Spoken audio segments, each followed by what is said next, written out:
শাল পাতা দিয়ে স্পেশাল চিকেন পিঠে। এর জন্য কড়াইতে সরষের তেলে পেঁয়াজ কুচি, চিকেন, আন্দাজ মতো নুন হলুদ, আদা রসুন কাঁচা লঙ্কা, গরম মশলা বাটা, একটু জল, টমেটো কাটা দিয়ে ঢাকা দিয়ে চিকেনটা ভেজে নেব। চিকেনটা সিদ্ধ হয়ে গেলে তার মধ্যে ধনেপাতা কুচি, ভিজিয়ে রাখা চাল মিক্সিতে জল দিয়ে পিষে চিকেনের সাথে দিয়ে নেড়ে চেড়ে একটু কষিয়ে নেব। জলটা একটু শুকিয়ে এলে তার মধ্যে আন্দাজ মতো আর একটু নুন দিয়ে নেড়ে চেড়ে নামিয়ে নেব। এরপর শাল পাতার ওপরে একটু সরষের তেল দিয়ে তার ওপরে ওই ব্যাটারটি দিয়ে একটু চেপে চেপে পিঠেগুলো বানিয়ে নেব।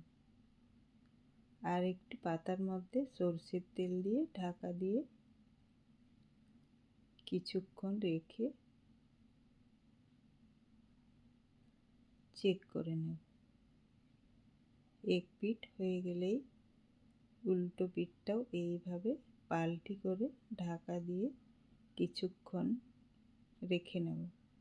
ব্যাস রেডি হয়ে গেল শাল পাতা দিয়ে স্পেশাল চিকেন পিঠে।